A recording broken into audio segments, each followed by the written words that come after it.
राज्यपाल से मिले राज्य के स्किल शिल्प कल्याण बोर्ड के अध्यक्ष। राज्यपाल से मिले यहां पर अध्यक्ष और सामाजिक सम्मेलन में भाग लेने के लिए किया आमंत्रित।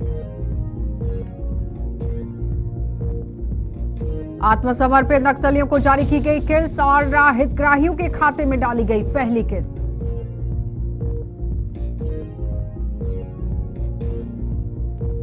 और प्रदेश के कौशल विकास को लेकर चल रही कार्यशाला, विशेषज्ञों के साथ साथ नीति आयोग के प्रतिनिधि होंगे शामिल।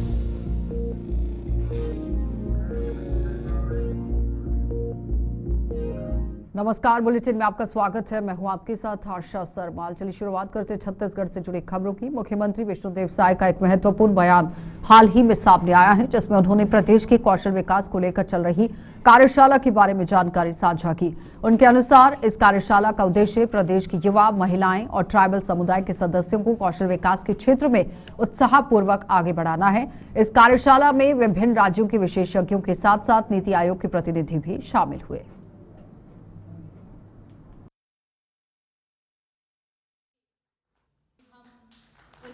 आज नीति आयोग, भारत सरकार और कौशल विकास विभाग छत्तीसगढ़ दोनों के संयुक्त प्रयास से यहाँ पर दिन भर का एक कार्यशाला कौशल विकास को लेकर रखा गया है। और इस कार्यशाला में विशेषकर हमारे प्रदेश के युवा, महिला और जो ट्राइबल हैं उनको कौशल विकास के क्षेत्र में आगे बढ़ाने के हिसाब से ये कार्यशाला है। और इसमें नीति आयोग से भी आए हैं और मध्य प्रदेश और उड़ीसा से भी जो कौशल विकास के विशेषज्ञ हैं वो आए हैं। वो सबका यहाँ पर व्याख्यान होगा और पूरे प्रदेश से हमारे युवा भाई बहन वो लोग आए हैं। और आज महिंद्रा एंड महिंद्रा ट्रैक्टर और हमारा जो कौशल विकास विभाग है उनके साथ एमओयू हुआ है। हमारे प्रदेश के युवाओं को वो ट्रैक्टर बनाने का प्रशिक्षण देंगे। और आज सबको मालूम है कि गांव-गांव में, घर-घर में ट्रैक्टर है और कौशल विकास के माध्यम से ट्रैक्टर बनाना सीखेंगे तो उनको रोज़गार उपलब्ध होगा। उसी तरह से नेस्काम और एक क्या फाउंडेशन, नंदी फाउंडेशन, उनके साथ भी एमओयू हुआ है। वो भी यहाँ पर कौशल विकास के क्षेत्र में काम करेंगे। नेस्काम हमारा जो हायर एजुकेशन है वहाँ पर हमारे जो बच्चे हैं उनको कौशल विकास का प्रशिक्षण देंगे। तो निश्चित रूप से इसका लाभ हमारे छत्तीसगढ़ के युवा, महिला और ट्राइबल लोगों को होगा। हाँ, जिस तरह से हमारा छत्तीसगढ़ नक्सलवाद से ग्रसित था और हम लोग सवा साल, 1.5 साल में मजबूती के साथ लड़ रहे हैं और हमारे गृह मंत्री जी बड़े ऊर्जावान हैं।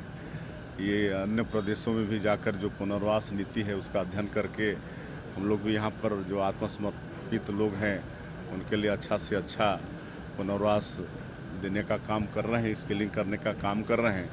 और भारत सरकार से निवेदन करके अलग से उनके लिए 15,000 प्रधानमंत्री आवास स्वीकृत कराए हैं। तो आज उसकी किस्त जारी करेंगे। हाँ, हर प्रदेश जहाँ जहाँ के लोग पहलगाम के आतंकवादी हमले में मतलब अपना बेटा, भाई, बेटी, बहू खोया, तो उस प्रदेश ने उनको एक सहायता के रूप में कुछ न कुछ राशि प्रदान की है। तो हम लोगों ने भी एक बेटा यहाँ से खोया, छत्तीसगढ़ से, दिनेश, तो उनके परिवार को 20 लाख रुपया सरकार की तरफ से देने की। मुख्यमंत्री विष्णुदेव साय ने यहां आत्मसमर्पित नक्सलियों और नक्सल हिंसा से पीड़ितों को जारी, आप देखिए किस तरह से मदद की है। और प्रधानमंत्री आवास योजना की पहली किस्त छत्तीसगढ़ के विशेष आग्रह पर केंद्र सरकार ने ऐसे परिवारों के लिए स्वीकृत किए हैं। 15,000 आवास, कुल 10 करोड़ रुपए आज हितग्राहियों के खाते में डाल दिए गए। प्रथम किस्त के रूप में 2500 परिवारों को ये जारी किए गए हैं 40-40 हजार रुपए। और मुख्यमंत्री ने विभिन्न जिलों से वर्चुअली जुड़कर हितग्राहियों से बात भी की।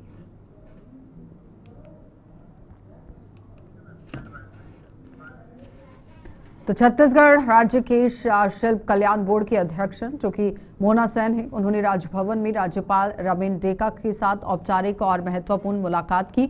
इस भेंट के दौरान मोना सेन ने आगामी सामाजिक सम्मेलन में भाग लेने के लिए भी आमंत्रित किया, जिसमें वे मुख्य अतिथि के रूप में उपस्थित होने का गौरव प्राप्त करेंगे। और ये आयोजन विशेष रूप से सामाजिक विकास और कल्याण के क्षेत्रों में महत्वपूर्ण विचारों और नीतियों के आदान प्रदान के लिए आयोजित किया जा रहा है।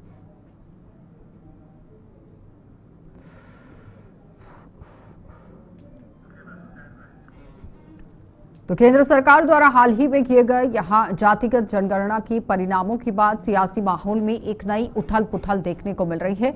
ये परिस्थिति में दोनों प्रमुख यहां राजनीतिक पार्टियां भी देखने को मिल रही हैं। इस परिस्थिति में जातिगत जनगणना को सकारात्मक कदम बताते हुए इसे सामाजिक कल्याण और समानता के लिए आवश्यक बताया गया। हालांकि इसके साथ ही वे एक दूसरे पर जातिगत जनगणना को रोकने के लिए गंभीर आरोप भी लगाते नजर आए, जो एक दूसरे के खिलाफ बयानबाजी और राजनीतिक रणनीतियों का हिस्सा बनता जा रहा है। इन आरोपों प्रत्यारोपों ने यहां राजनीतिक संवाद को एक नई दिशा दी है, जिससे ये स्पष्ट होता है कि जातिगत जनगणना के परिणामों के राजनीतिक प्रभाव को लेकर दलों के बीच में तीव्र मतभेद है।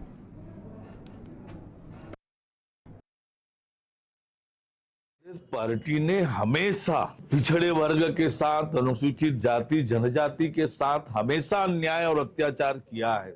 अल्पसंख्यकों के साथ अन्याय किया है।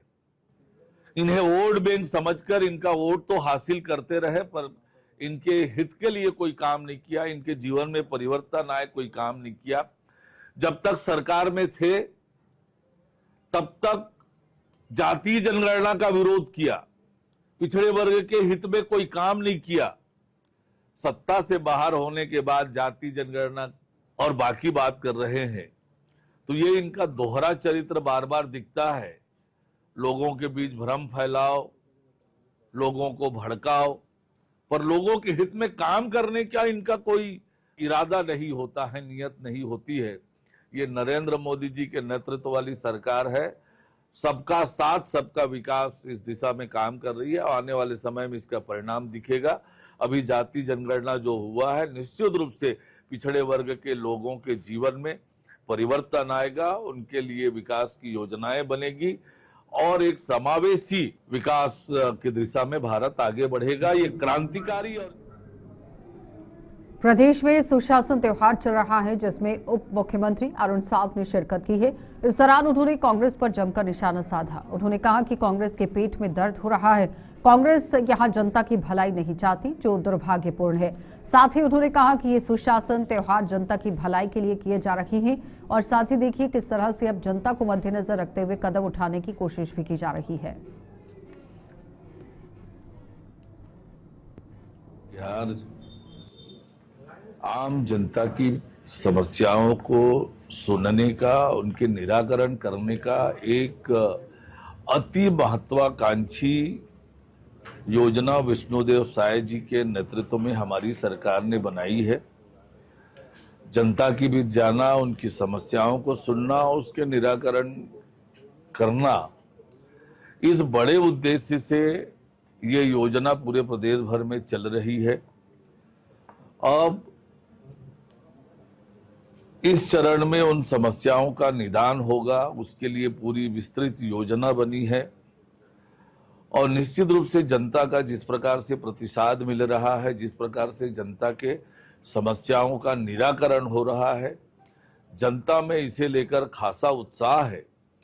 और अब सभी बड़े अधिकारी, मंत्रीगण, सांसद, विधायकगण और माननीय मुख्यमंत्री जी भी पूरे प्रदेश भर में अलग अलग स्थानों पर जाकर लोगों के समस्याओं का निराकरण करने वाले हैं।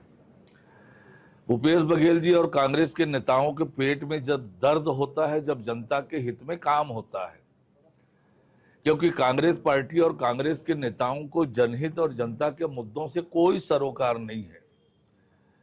वो चाहते हैं जैसे उनके 5 साल के कार्यकाल में जनता का अपमान हुआ, जनता का धोखा मिला, वैसा होता रहे।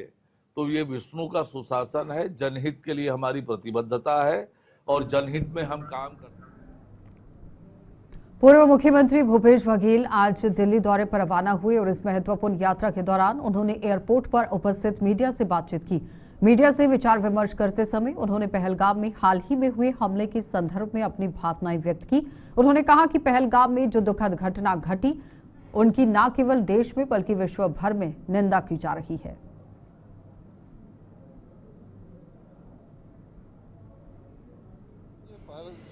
पहलगाम जो घटना घटी उससे देश और दुनिया भी इसकी निंदा की है, लेकिन प्रधानमंत्री जी अपना विदेशी दौरा रद्द करके वो पहलगाम नहीं गए, वो सीधा चुनाव प्रचार करने बिहार गए।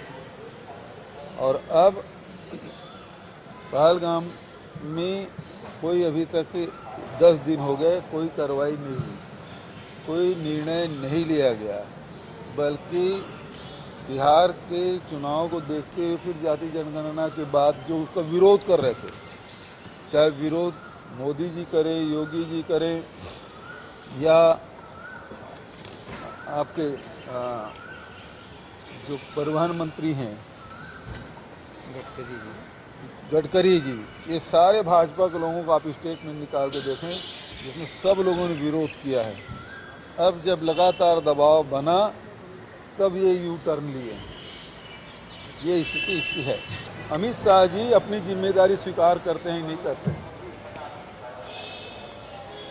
26 भारतीय 2 विदेशी नागरिक की मृत्यु हुई, जहाँ इंटेलिजेंस फेल है, जहाँ सुरक्षा में चूक हुई है, और केंद्रीय मंत्री जी सर्वदलीय बैठक में स्वीकार भी किए चूक है। इस चूक को स्वीकार करते हुए अमित शाह जी इस्तीफा कब दे रहे हैं?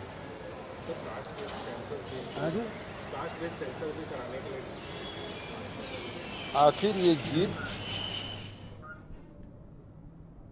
प्रदेश कांग्रेस कमेटी की ओर से संविधान बचाने के उद्देश्य से एक महत्वपूर्ण यात्रा की योजना बनाई गई, जिसे आगामी समय में कार्यान्वित किया गया है और ये यात्रा दीपक बैज के नेतृत्व में आयोजित की जाएगी, जो अपने राजनीतिक अनुभव और समाज के प्रति प्रतिबद्धता के लिए ये यात्रा 22 अप्रैल को दुर्ग से आरंभ होने की बात कही गई थी। हालांकि हाल ही में पहलगाम में हुए आतंकवादी हमले के कारण सुरक्षा को देखते हुए यात्रा की तिथि में बदलाव किया गया।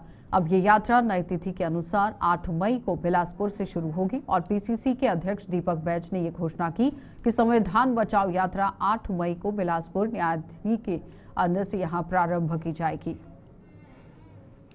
देखिए, इसमें छत्तीसगढ़ के तमाम बड़े नेता तो रहेंगे और साथ ही हमारे इंचार्ज माननीय पायलट सर को सर, ये दुर्ग से पहले था तो हम लोग तो फाइनल था और कार्यक्रम में पूरी तैयारी हो चुकी थी, लेकिन अब पहलगाम की घटना होने की वजह से फिर उसको 2-3 दिन के लिए पोस्टपोन करते हुए आगे बढ़ा दिया गया था डेट। ये एआईसीसी का निर्देश था कि 26 तारीख तक कोई कार्यक्रम नहीं करना है, लेकिन ये है कि अब बहुत ही शादी ब्याहों का सीजन है, सब परिस्थितियों को देखते हुए फिर हम लोगों ने आगे बिलासपुर में 8 तारीख को प्रदेश स्तर का संविधान बचाओ रैली करने का आयोजन लगभग डेट फाइनल हो चुकी है।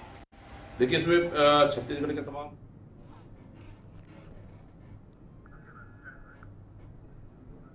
खारून नदी के तट पर स्थित यहां प्रसिद्ध महादेव घाट में आयोजित खारून गंगा महाआरती का कार्यक्रम अनियमित मौसम की चुनौतियों के बावजूद अत्यंत भक्ति भाव और श्रद्धा के साथ संपन्न हुआ।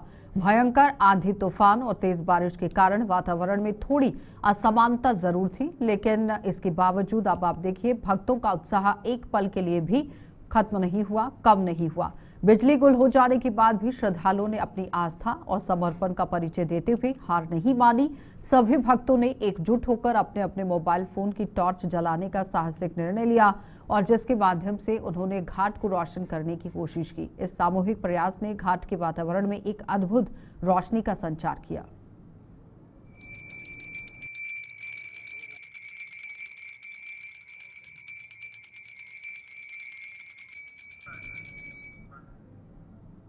चलिए, बुलेटिन में इतना ही। रुकेंगे एक छोटे से ब्रेक के लिए, जल्द वापस लौटेंगे। आप बने रहिए हमारे साथ।